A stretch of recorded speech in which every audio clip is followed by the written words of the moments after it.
जय हिंद दोस्तों। स्वागत है आप सभी का हमारे इस प्लेटफॉर्म पर।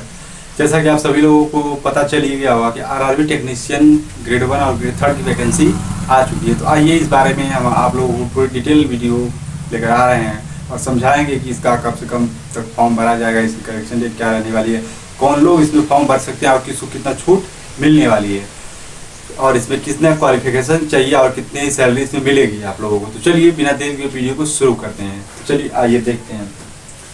तो देखिए, सबसे पहले पोस्ट डिटेल की बात करें तो कुल पद इसमें जो है 6557 पोस्ट है। ठीक है। अच्छा, देखिए इसमें दो तरह की वैकेंसी आई है, तो दोनों के लिए फॉर्म जो है अलग अलग आपको भरने पड़ेंगे, अलग अलग फीस जो है कटानी पड़ेगी आपको। ठीक। उसके बाद देखिए बात करते हैं, पहली जो पोस्ट है टेक्नीशियन ग्रेड 1 सिग्नल की। ठीक है ना। ये जो पोस्ट है ये एक स्टेशन मास्टर के बराबर माना जाता है। इसमें देखिए वैकेंसी बात करें तो टोटल 323 वैकेंसी है और ये लेवल 5 की जॉब है। इसमें जो है कि बेसिक सैलरी हमारी 29,200 रुपये है। 29,200 रुपये बेसिक सैलरी है, लेकिन और भी इतने सारे अलाउंसेस यदि उनको मिला दिया जाए तो ये 55-60 के लगभग बैठेगी। मैंने पहले ही बता दिया कि एक स्टेशन मास्टर के समान जॉब मानी जाती है। ठीक है। उसके बाद बात करते हैं हमारा टेक्नीशियन ग्रेड 3। ये देखिए टेक्नीशियन ग्रेड 3, इसमें वैकेंसीज की बात करें तो 6,234 वैकेंसी, सबसे ज़्यादा वैकेंसीज इसी में है। ठीक है।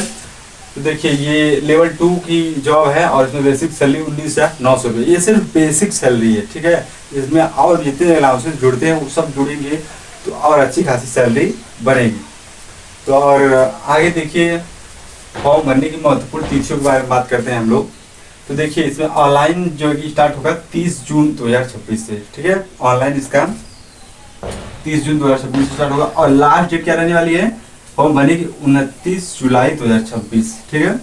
अच्छा, अब फी पेमेंट करने की लास्ट डेट देखिए क्या है, 31 जुलाई 2026। जैसे कहने का मतलब कुछ लोग फॉर्म तो भर देते हैं लेकिन उनके पास जो है कि पेमेंट कटाने के लिए उतना बजट नहीं रहता है, तो लोग जो है क्या करते हैं थोड़ा लेट हो जाता है हम लोग। तो उसके लिए दिया गया फी पेमेंट लास्ट डेट 31 जुलाई, मतलब 29 जुलाई तक आप सिर्फ फॉर्म भर सकते हैं, लेकिन फी पेमेंट जब करना रहेगा तो आपको 2 दिन दिए जा रहे हैं। ठीक है। उसके बाद देखिए करेक्शन डेट क्या रहेगा, जैसे मतलब कुछ लोगों को फॉर्म भरने में जो है कि गलती आ जाती है, जन्म तिथि में, चाहे माता पिता के नाम में, चाहे एड्रेस में, कहीं कहीं कुछ ना कुछ गलतियाँ आ जाती है, तो उसको सही करने के लिए जो है कि करेक्शन डेट दिया गया 1 अगस्त से 10 अगस्त तक दिया गया। तो देखिए अब समझते हैं आवेदन शुल्क और रिफंड के बारे में। मतलब आप जब फॉर्म भरेंगे तो कितना रुपया आपसे लिया जाएगा फॉर्म भरने का और उसमें कितना वापस आएगा।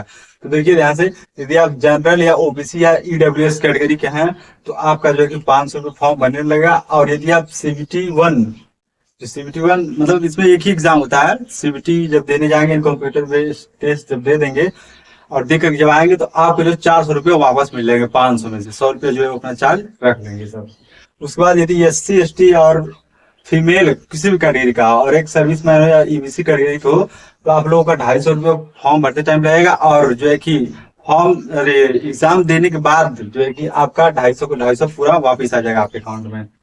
आप देखिए ध्यान से, यहाँ पर नोट में हमने लिखा है रिफंड आपके अपने आधार से लिंक बैंक अकाउंट में आता है। ठीक है। देखिए ध्यान से, मतलब आपका जो अकाउंट है वो जिस आधार से लिंक होगा उसी से जो है कि आपका उसी अकाउंट में आपका पैसा आएगा। उसके बाद फॉर्म में साइबर कैफे का नहीं, अपना अपना ही जो कि अकाउंट नंबर डालना है। मतलब कहने का ये कि जब फॉर्म भरेंगे आप तो उसमें जो है कि साइबर कैफे वाले का जो है अकाउंट नंबर नहीं डालना, अपना डालना है, तभी आपके अकाउंट में आएगा, नहीं साइबर कैफे वाला रख लेगा। उसके बाद आयु सीमा की बात करें तो देखिए 1 जुलाई 2026 के अनुसार जो है कि 18 से 33 वर्ष जो है कि जनरल के लिए है। ठीक है। उसके बाद मतलब 18 से 33 सभी के लिए है, लेकिन उसमें कुछ छूट भी दी जाती है। तो जनरल के लिए 18 से 33 वर्ष है टेक्नीशियन ग्रेड 1 सिग्नल के लिए। ठीक है। और 18 से 30 वर्ष टेक्नीशियन ग्रेड 3 के लिए है। अब इसमें देखिए बात करते हैं कि ऊपरी आयु सीमा में छोड़ यानी एज रिलैक्सेशन। देखिए ध्यान से, यदि आप ओबीसी के हैं, ओबीसी कैटेगरी के हैं और आपके पास यदि नॉन क्रीमी लेयर का सेंट्रल गवर्नमेंट का सर्टिफिकेट है, तब जाकर के आपको 3 वर्ष का जो है छूट मिलेगा। यदि आपके पास, यदि आप ओबीसी के हैं, यदि आपके पास ये सर्टिफिकेट नहीं है तो आपको छूट नहीं मिलेगा, तब आप जनरल में काउंट होंगे। और यदि आप SC ST के हैं तो आपको 5 वर्ष का छूट मिलेगा। ठीक है।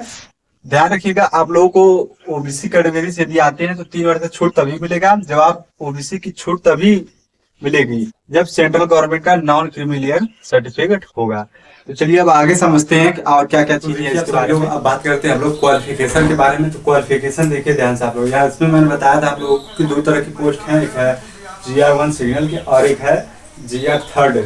ठीक है, तो GR3 में देखिए 2 तरह की पोस्ट है, वैकेंसी, एक एक्सेप्ट SNT और इसमें GR3 SNT है। ठीक है, तो देखिए सबसे पहले सीरियल नंबर से चलते हैं, GR1 सिग्नल की बात करते हैं। इसमें यदि आप लोग के पास BSc है फिजिक्स के साथ या इलेक्ट्रॉनिक्स या CS ITI इंस्ट्रक्शन है, ठीक है, तो आप इस फॉर्म के लिए एलिजिबल है। और यदि उसके अलावा यदि आपके पास बीटेक है या फिर बैचलर इंजीनियरिंग डिग्री कोई है तो उसको भर सकते हैं, या नहीं है तो आपके पास 3 साल का कोई भी डिप्लोमा हो, इंजीनियरिंग डिप्लोमा हो, तो आप इस फॉर्म के लिए एलिजिबल है, इस पोस्ट के लिए। ठीक है, उसके बाद बात करते हैं GR3 एक्सपेक्ट एंड SNT की।